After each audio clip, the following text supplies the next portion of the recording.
Hello friend, I am doctor PK Pal. Welcome to my channel. চলুন অন্যভাবে চিন্তা করি, জীবনটাকে পাল্টে ফেলি। তো ফ্রেন্ড, আমি আজকে যে বইটি পড়বো সেই বইটির নাম হচ্ছে ইকিগাই। তো এই বইটি আজকের ভিডিওটি শুরু করার আগে জানাই, যারা এই ইকিগাই বইয়ের পূর্ববর্তী অধ্যায়গুলো এখনও শোনেননি তারা অবশ্যই ডিসক্রিপশনে দেওয়া লিঙ্কে গিয়ে এই বইয়ের পূর্ববর্তী অধ্যায়গুলো শুনবেন। তো আজকে শুরু করছি নবম অধ্যায়। তো চলুন শুরু করা যাক। অধ্যায় নবম। নবম অধ্যায়। চিন্তা ও মানসিক চাপ আপনার শরীরের উপর কোনো প্রভাব সৃষ্টি করতে পারবে না, অথচ আপনি সমস্ত রকম মোকাবেলার জন্য প্রস্তুত থাকবেন। কিভাবে এমনটা হতে পারে? হ্যাঁ, আজকের আলোচনার বিষয় এটাই বিস্তারিতভাবে এই নবম অধ্যায়ে আলোচনা করা হবে। তো শুরু করছি নবম অধ্যায়। দৃঢ়তার অর্থ কী? যাদের কাছে ইকিগাই স্পষ্ট, তাদের মধ্যে একটা বিষয় সমানভাবে দেখা যায়, তারা নিজেদের ইকিগাই পূরণ করার জন্য যা খুশি করতে পারে।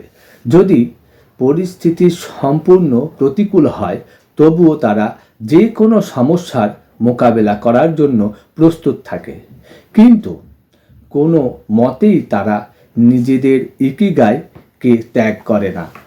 মনোরোগ বিশেষজ্ঞরা মনের দৃঢ়তা বলতে যা বোঝেন, আমরা এবার সেটা বুঝব। দৃঢ়তা মানে কোনো একটা কাজের পিছনে আদা জল খেয়ে লেগে পড়ে যাওয়া নয়। এখানে আমরা দৃঢ়তার বাস্তবিক অর্থ কী তা বোঝাবার চেষ্টা করব। এখানে আমরা পৃথিবীকে একটা আলাদা দৃষ্টিতে দেখার চেষ্টা করি।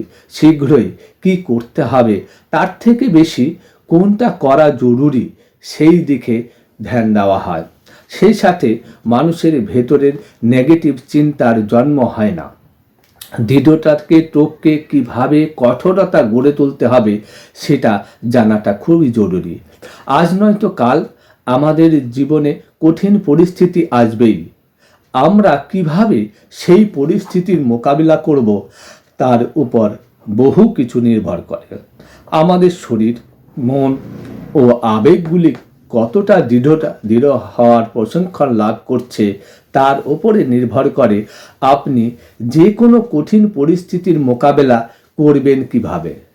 একটা জাপানি প্রবাদ আছে, নানা করবি ইয়াউকি, অর্থাৎ 7 বার করে 8 বার ওঠে।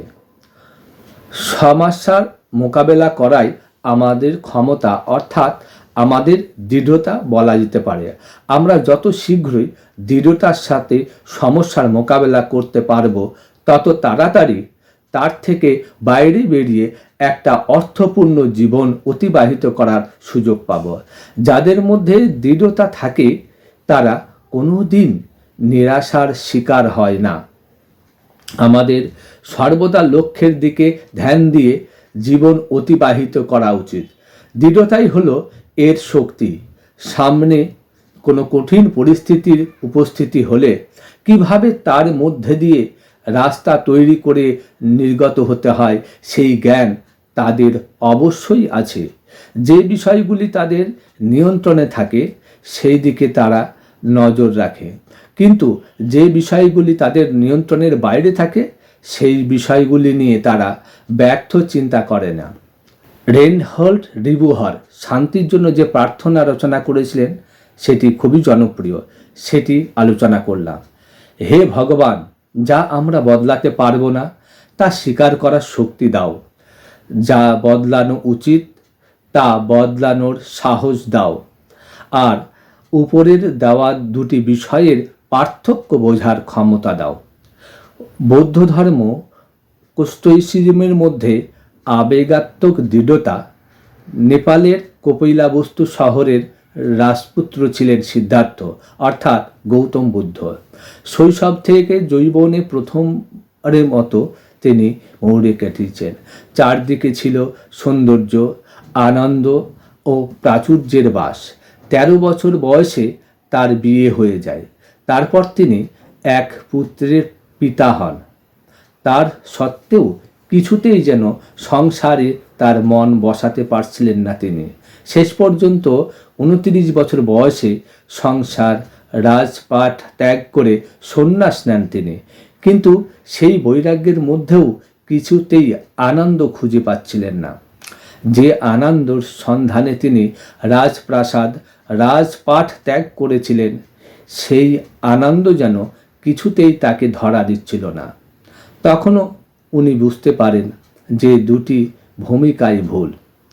সংসারের মধ্যে থেকে মানুষের সমস্ত কিছু ভোগ করা উচিত, সেই সাথে এই জাগতিক বস্তুর মোহ যে কোনো সময় ত্যাগ করার দৃঢ়তা থাকতে হবে।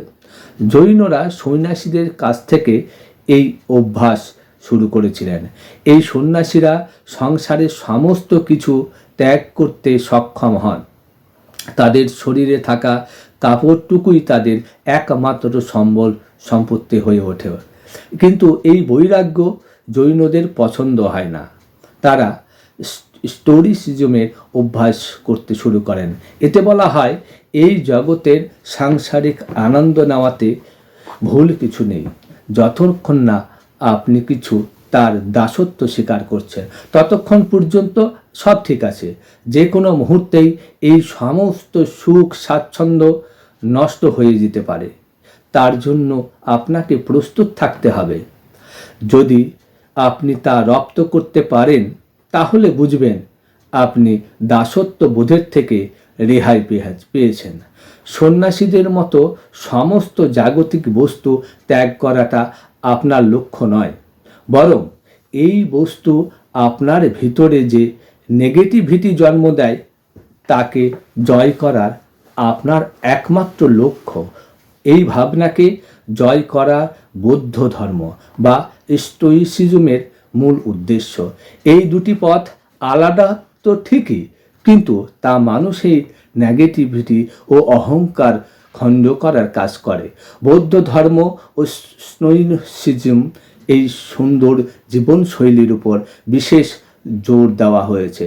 স্টোইসিজমের মতে সুখ ও ইচ্ছা সমস্যা নয়। আমরা যদি তার দাস না হই তাহলে তার উপভোগ করতে কোনো সমস্যাই নেই। যে কোনো পরিস্থিতিতেই নিজের আবেগকে কন্ট্রোল করাই স্টোইকের গুণধর বলে যা মানা হয়। খারাপ থেকে খারাপতর কি হতে পারে? আমরা নিজেদের পছন্দ অনুসারে চাকরি পাই, কিন্তু কিছুদিন বাদে আমরা পুনরায় নতুন চাকরির সন্ধান শুরু করি। হঠাৎই লটারিতে কিছু টাকা জিতে আমরা গাড়ি কিনে নিই, কিন্তু কিছুদিন বাদে আমাদের মনে হয় আমাদের কাছে একটা বিলাসবহুল নৌকা থাকা উচিত। আমরা যা চাই তা পাওয়ার পরে আমাদের মনে নতুন ইচ্ছার সঞ্চার হতে থাকে, আর এই কারণেই মানুষ কোনো দিন সন্তুষ্ট হতে পারে না। স্টোইকরা মনে করেন ইচ্ছা ও আকাঙ্ক্ষার পিছনে দৌড়ানোর কোনো মানেই নেই। যাদের ভিতরে সদ্গুণ থাকে তাদের উদ্দেশ্য হলো পরিশ্রম ও স্থির চিত্তন অবস্থা প্রাপ্ত করা, অর্থাৎ এমন একটা অবস্থা যার মধ্যে ক্রোধ, লোভ, ভয়, চিন্তা, আবেগের কোনো জায়গা থাকে না। শুধুমাত্র আনন্দ, প্রেম, শান্তি ও ধন্যবাদের ভাবনা থাকবে। স্টোইকরা এই ধরনের গুণপ্রাপ্ত করার জন্য নেগেটিভ কল্পনা চিত্রে প্রয়োগ করেন। তারা ভাবেন যে তাদের কাছে যে সমস্ত সুযোগ সুবিধা আছে হঠাৎ করে যদি তা হারিয়ে যায় বা তাদের কাছ থেকে কেড়ে নেওয়া হয় তাহলে কি হবে? এইভাবে তারা খারাপ থেকে খারাপতর কি হতে পারে আগে থেকেই ভেবে নেয়, আর সেই পরিস্থিতির মোকাবিলা করার জন্য প্রস্তুত থাকে। তারা নেগেটিভ কল্পনা করার সময় আমাদের ভাবতে হবে, কিন্তু তা নিয়ে চিন্তা করলে চলবে না। সেনেকোমানের এক ধনী ব্যক্তি রোমে থাকতেন। তার কাছে সমস্ত রকম সুযোগ সুবিধা ছিল। তিনি স্টোইকের অভ্যাস করতেন। প্রতিদিন রাতে শোবার আগে তিনি ভাবতেন খারাপ থেকে খারাপতর আর কি হতে পারে। তিনি যে শুধু কল্পনা করতেন তাই নয়, তিনি তার প্রয়োগ করতেন। তিনি এক সপ্তাহ কোনো রকম চাকর বাকর ছাড়া থাকার অভ্যাস করেন। সেই সঙ্গে ভালো খাবার ও পানীয় থেকেও নিজেকে বঞ্চিত করেন। তাতে করে খারাপ থেকে খারাপতর কী হতে পারে তিনি তা বুঝে যান ও সব সময়ের জন্য সেই চিন্তা একে পরের জন্য নষ্ট হয়ে যায়। উচ্চতর ভাবনার জন্য ধ্যান আবশ্যিক। শান্তির জন্য প্রার্থনার সময় আমরা দেখেছি নেগেটিভ পরিস্থিতির কল্পনা করার সাথে সাথে আরও একটা বিষয় ক্রমাগত করে গেছে, যে বিষয়গুলি আমাদের নিয়ন্ত্রণের বাইরে। সেই বিষয়টা বুঝতে হবে যে বিষয়গুলি আমাদের নিয়ন্ত্রণে নেই, আর তার সেই বিষয় ভেবে আমাদের কোনো লাভ নেই। আমরা কি বদলাতে পারি আর কি পারি না, সেই বিষয়টা ভালো করে বুঝতে হবে। এই তত্ত্বের সাহায্যে আমরা নেগেটিভ বিষয়গুলি থেকে দূরে থাকতে পারি। এপিক্টেটাস বলেছেন, আগুনের সাথে কি হচ্ছে সেটা গুরুত্বপূর্ণ নয়, কিন্তু আপনি সেই বিষয়টাকে কিভাবে নিচ্ছেন সেটা খুবই গুরুত্বপূর্ণ। জৈন বৌদ্ধ ধর্ম মনে করেন ইচ্ছা ও আকাঙ্ক্ষাগুলির সম্পর্কে সজাগ থাকতে হবে এবং তার থেকে মুক্তির পথ খোঁজাটাও খুবই জরুরি। নিজের মনকে বিচারধারা থেকে মুক্ত করা নয়, বরং বিচারগুলিকে সাক্ষীর চোখে দেখতে হবে, তার সাথে প্রভাবিত হলে হবে না। সেটাই ধ্যানের আসল উদ্দেশ্য। এই ধরনের অভ্যাস করার ফলে আমরা নিজেদের মনকে ক্রোধ, নিরাশা এবং হিংসার বেগে ধাবিত হওয়া থেকে বাঁচাতে পারি। বৌদ্ধ ধর্মে আবেগগুলি দূর করার জন্য একটা মন্ত্রের প্রয়োগ করা হয়, ওম মানি পদ্মেহ। এতে ওম কথাটি অহংকারকে নষ্ট করে দেয়, দেশকে নষ্ট করে মম, আর নি কথাটির অর্থ সংযম। এর সাহায্যে ইচ্ছাগুলি জয় করা সম্ভব হয়।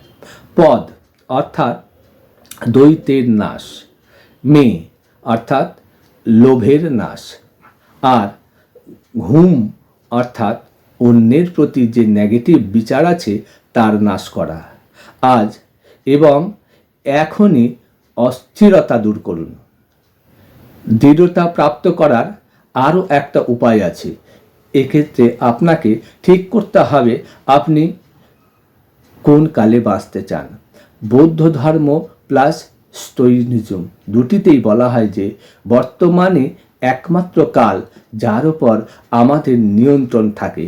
অতীত বা ভবিষ্যৎ নিয়ে চিন্তা না করে বর্তমান নিয়েই বাঁচতে শিখুন, আর আপনার সামনে যা আছে তা নিয়েই বিচার করুন। বৌদ্ধ ভিক্ষুক বলেন, একটাই মুহূর্ত আপনি সঠিকভাবে উপভোগ করতে সক্ষম, আর সেটা হলো বর্তমান ক্ষণ। বর্তমান নিয়ে বেঁচে থাকার সাথে সাথে স্টোইক নিজের আশেপাশের অস্থিরতা সম্পর্কেও সজাগ থাকেন। মার্কাস আইলিয়াস ছিলেন রোমের সম্রাট। আমরা যে জিনিসগুলিকে ভালোবাসি সেইগুলি গাছের পাতার মতো একটু জোরে হাওয়া দিলেই সেইগুলি ঝরে যেতে পারে। তিনি আরও বলেছেন, আমাদের আশেপাশে যে ঘটনাগুলি ঘটে তা কোনো দুর্ঘটনার পরিণাম নয়, বরং সেটাকে বিশ্বের কাজ করার প্রক্রিয়া বলা যেতে পারে। আমাদের একটা বিষয় মনে রাখতে হবে, আমাদের আশেপাশে যা ঘটে বা আমাদের কাছে যা আছে তা কোনো না কোনো দিন নষ্ট হয়ে যেতে পারে, সবই অস্থায়ী।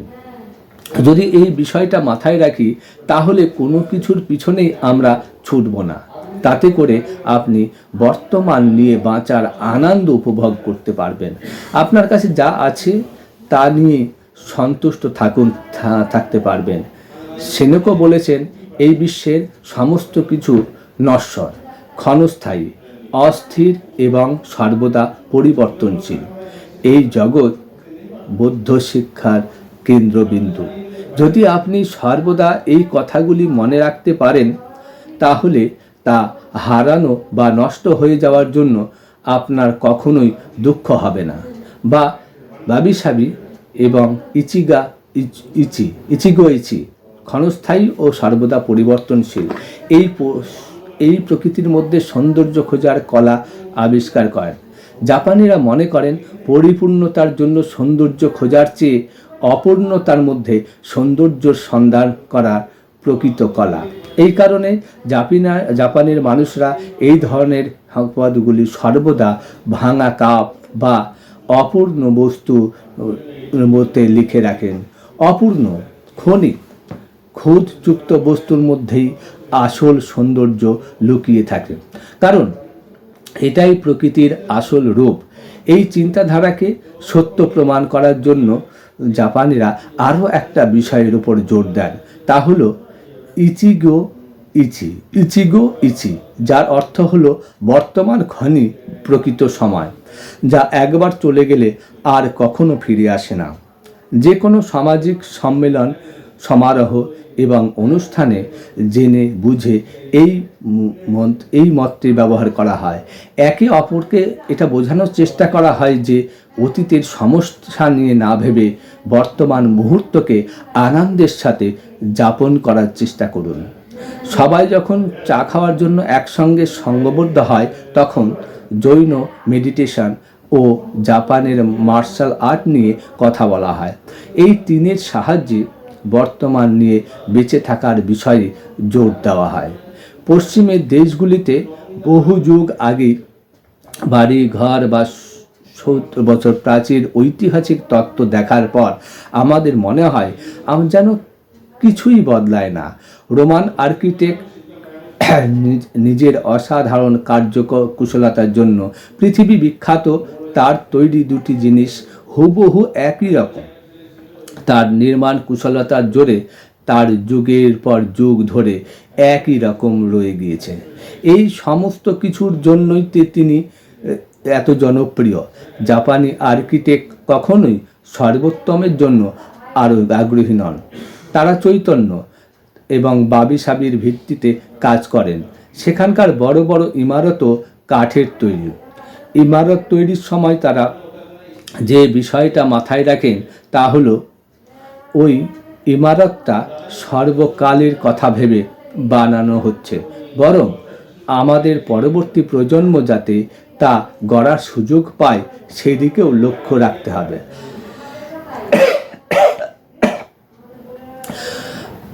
মানুষের জীবন ও তো তার তৈরি জিনিস দুটোই ক্ষণস্থায়ী, আর জাপানি সংস্কৃতি তার দুটোই মান্যতা দিয়েছে। প্রতি 20 বছর বাদে গ্র্যান্ড স্মৃতি তার বাধা হয়। যুগের পর যুগ ধরে একটাই জিনিস চলবে এমন কোনো উদ্দেশ্য নিয়ে জাপানিরা কোনো কিছু বানায় না, বরং সংস্কৃতি ও ঐতিহ্যকে ধরে রাখার জন্য তারা অনেক বেশি জোর দেন। বংশ পরম্পরায় টিকে থাকার চাইতে বরং মানুষের তৈরি কোনো জিনিস যদি ক্ষণস্থায়ী হয় তাহলেও তা অনেক বেশি প্রভাব সৃষ্টি করতে পারে। আমাদের একটা কথা মাথায় রাখতেই হবে যে কিছু কিছু বিষয়ের উপর আমাদের কোনো নিয়ন্ত্রণ থাকে না, যেমন ধরুন সময় ও আমাদের আশেপাশের ক্ষণস্থায়ী জীবনশৈলী।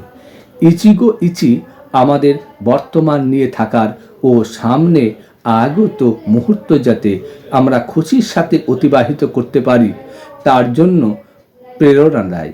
তাতে করে আমরা নিজেদের ইকিগাই খোঁজার এবং সেই অনুসারে কাজ করার সুযোগ পাই।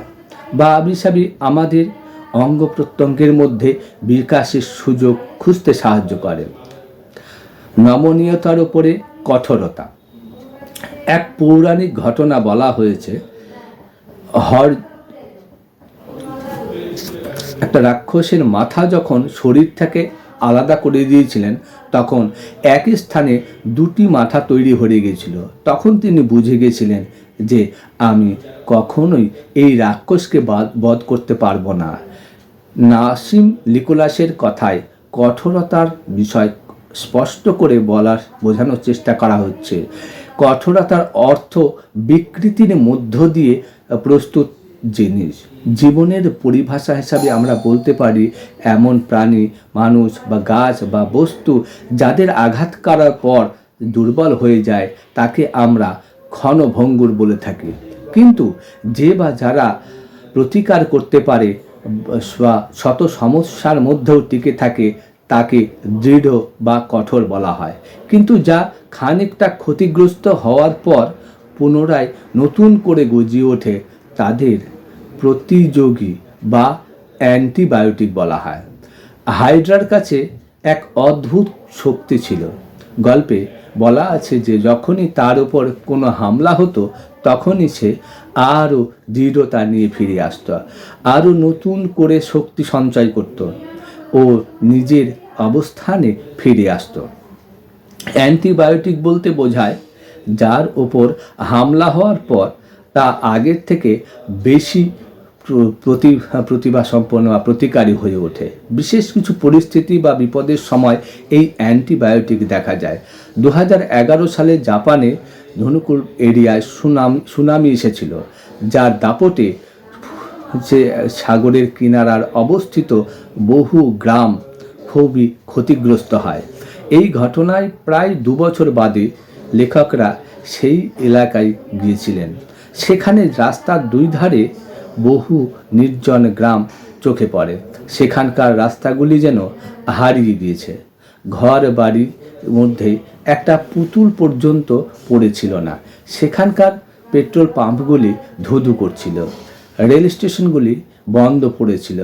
সরকার সেখানকার গ্রামগুলির কথা ভুলেই গিয়েছে। তাই তো নতুন করে গড়ে ওঠার কোনো সম্ভাবনাই ছিল না। ইসোনিমেকি ও কেশোনিয়ার খুবই ক্ষতিগ্রস্ত হয়, কিন্তু কয়েক বছরের মধ্যে তা আবার নিজের পুরনো রূপ ফিরে পায়। পুনরায় নিজেদের আগের রূপ ফিরে পাওয়ায় এবং তারা নিজেদের দৃঢ়তা প্রমাণ করতে সক্ষম হয়েছিল। যে ভূমিকম্পের ফলে সুনামি দেখা যায় তা সবচেয়ে বেশি ক্ষতিগ্রস্ত হয়ে ফুকুশিমা নিউক্লিয়ার প্ল্যান্টে। টোকিও ইলেকট্রিক পাওয়ার কোম্পানিরাও খুবই ক্ষতিগ্রস্ত হয়ে পড়েছিল। সেই কোম্পানি সেখানকার ইঞ্জিনিয়াররা ওই আঘাত কিছুতেই মেনে নিতে পারছিল না। তাই বিগত 10 বছরেও এই কোম্পানি আর কিছুতেই নিজের সেই ক্ষতিপূরণ করতে পারেনি। এই বিপদের সময় একটাই কথা বলা হয়েছে যে ওই কোম্পানি কতটা দুর্বল ছিল। ভূমিকম্পের পর কিছুদিনের মধ্যে জাপানের স্টক মার্কেট বন্ধ হয়ে যায়। তারপর কোন কোম্পানির শেয়ারের দাম বৃদ্ধি পায়? সহজেই বোঝা যাচ্ছে যে কোম্পানির নির্মাণ কার্যে এগিয়ে আসে, যা ওই ডুবে যাওয়া গ্রামকে পুনরায় গড়ে তোলার স্বপ্ন দেখে, সেই কোম্পানি ও তার শেয়ারের দাম বৃদ্ধি পেয়েছিল। এই কোম্পানিগুলি অ্যান্টিবায়োটিক হওয়ার প্রমাণ দেয়, কারণ সমস্যা দেখেই সেখানে ঝাঁপিয়ে পড়েছিল। এবার দেখুন এই তত্ত্বগুলির সাহায্যে আমরা কিভাবে দৈনন্দিন জীবনে লাভবান হতে পারি। একটাই স্রোতের উপর নির্ভর করবেন না। কখনো একটা স্রোতের ওপর নির্ভর করে জীবন কাটাবেন না। নিজের বর্তমান কুশলতার সাথে আরও কিছু কলা শেখার চেষ্টা করুন। এর ফলে এখন আপনি যে কাজের সাথে যুক্ত, যদি সেই কাজই কোনো রকম বাধার সৃষ্টি হয়, যদি সেই কাজ তেমন লাভজনক বলে না হয়, তাহলে আপনি তা ত্যাগ করে দ্বিতীয় বিকল্পের কথা ভাবতে পারেন। লেখকরা অগিমিতে যাদের সঙ্গে কথা বলার সুযোগ পেয়েছিলেন তাদের প্রত্যেকের কাছেই অর্থ উপার্জনের একাধিক রাস্তা ছিল। তারা নিজেদের হাতের তৈরি জিনিস বাজারে বিক্রি করত, সেই সাথে নিজেদের বাগানে যে সমস্ত শাকসবজি ফলন হতো সেইগুলিও বাজারে বিক্রি করত। একটা প্রবাদ সর্বদা মাথায় রাখবেন: সমস্ত ডিম কখনোই এক বাক্সে রাখবেন না। আপনার হয়তো মনে হতে পারে যে আপনি অসাধারণ দক্ষতার অধিকারী, আপনার কাজ এতটাই মহান যে আপনার আর দ্বিতীয় কোনো কাজ শেখার প্রয়োজন নেই। কিন্তু সময়ের সাথে সাথে এই দক্ষতা পুরনো হয়ে গিয়ে তা হারিয়ে যেতে পারে। সর্বদা যদি নতুন নতুন জিনিস শিখতে পারেন তাহলে আপনাকে কখনোই কারোর মুখের দিকে চেয়ে থাকতে হবে না। কিন্তু মানুষ নিজেকে সন্তুষ্ট রাখতে চায় এবং নিজেদের আরামদায়ক গণ্ডির বাইরে বেরোতে চায় না। ছোট ছোট বিপদের ঝুঁকি নিন। অর্থাবস্থা কিভাবে কাজ করে সেটা বুঝতে পারলেই বিষয়টা বুঝতে সুবিধা হবে। মনে করুন আপনার কাছে 1,00,000 টাকা আছে, তার মধ্যে 90,000 টাকা ফিক্সড ডিপোজিট, বাকি 10,000 টাকা বিভিন্ন কোম্পানিতে বিনিয়োগ করেন। প্রতিটা কোম্পানিতে 1,000 টাকা করে নিয়োগ করেছেন। এবার ধরুন তার মধ্যে 3টি কোম্পানি সম্পূর্ণ রূপে বিফল হয়েছে, যার ফলে আপনার 3,000 টাকা ডুবে গিয়েছে। 3টি কোম্পানির খানিকটা অংশ ক্ষতি হওয়ার জন্য আপনারও 1,000 থেকে 2,000 টাকা ক্ষতি হয়, কিন্তু সেই 3টে কোম্পানি থেকে সামান্য লাভ হওয়ার জন্য আপনি 1,000 থেকে 2,000 টাকা লাভেরও মুখ দেখেছেন। একটা কোম্পানি খুব বিরাট আকার ধারণ করে, তা থেকে শেয়ারের দাম 10 গুণ বৃদ্ধি পায়, সেখান থেকে আপনি 2,000 টাকা পান। অর্থাৎ বাকি কোম্পানিগুলিকে ক্ষতি হওয়া সত্ত্বেও আপনি লাভের মুখ দেখতে পান। অর্থাৎ আপনিও হাই সম্প্রত অ্যান্টিবায়োটিক হয়ে গেছেন, কিন্তু এই অ্যান্টিবায়োটিক হওয়ার জন্য আপনাকে ছোট ছোট বিপদের ঝুঁকি নিতেই হবে। সংবাদপত্রে কোনো কোম্পানির নাম করলেই তাকে 1,00,000 টাকা নিবেশ করে দিলেন, এটা কিন্তু বড় বিপদের ঝুঁকি নেওয়ার সমান, যা আপনাকে দুর্বল করে তোলে। তার থেকে দূরে থাকুন। এর জন্য আমাদের নেগেটিভ চিন্তার সাহায্য নিতে হবে। কোন জিনিসটা আমাকে দুর্বল করে দেয় তা নিজেকেই জিজ্ঞেস করুন। কোনো ব্যক্তি বা অভ্যাসের জন্য কি আপনি বিপদের গন্ধ পান? আমরা যখন প্রথম বছরে লক্ষ্য গড়ে তুলি তখন অনেক বড় বড় সেই কথা ভাবি, কিন্তু তা না করে যদি বিশ্বাসের সাথে ছোট্ট ছোট্ট লক্ষ্য নির্ধারণ করি তাহলে তার অনেক বেশি লাভজনক বলে প্রমাণিত হবে। এই ছোট্ট লক্ষ্যগুলি এই রূপ হতে পারে: 2 বার খাবার মধ্যে কোনো জল খাবার খাবো না, সপ্তাহে 1 বার মিষ্টি জাতীয় খাবার খাবো, বারবার অল্প করে নিজের সম্পর্ক করে ঋণ পরিশোধ করে দেব, কুসঙ্গ ত্যাগ করব, শুধুমাত্র প্রয়োজনের কথা ভেবেই কাজ করব না, বরং নিজের পছন্দের কাজ করার চেষ্টা করব, সারাদিন 20 মিনিটের বেশি সময় ফেসবুকে থাকব না। জীবনের দৃঢ়তা বজায় রাখার জন্য ভয়কে জয় করাটা খুবই জরুরি। যে কোনো সমস্যাকে নতুন সুযোগ বলে ভাবব ও সেদিকে তাকাবো। আপনি যদি নিজের মধ্যে অ্যান্টিবায়োটিক গড়ে তুলতে পারেন তাহলে যে কোনো সমস্যাকে কাটিয়ে উঠতে পারবেন এবং অবশ্যই নিজের ইকিগাই পূরণ করতে সক্ষম হবেন। বাবি সাবি বলেন, জীবনের দোষ তো থাকবেই, ভুল ছাড়া জীবন হয় না। দ্রুততার সাথে এগিয়ে যাওয়ার সময় আমাদের এটাই বলে দেয় যে এই জীবন ধরো ভঙ্গুর, কিন্তু যদি আপনার কাছে আপনার ইকিগাই স্পষ্ট থাকে তাহলে এই বর্তমান মুহূর্তেও আপনি অন্তরের সম্ভাবনাগুলি খুঁজে পাবেন।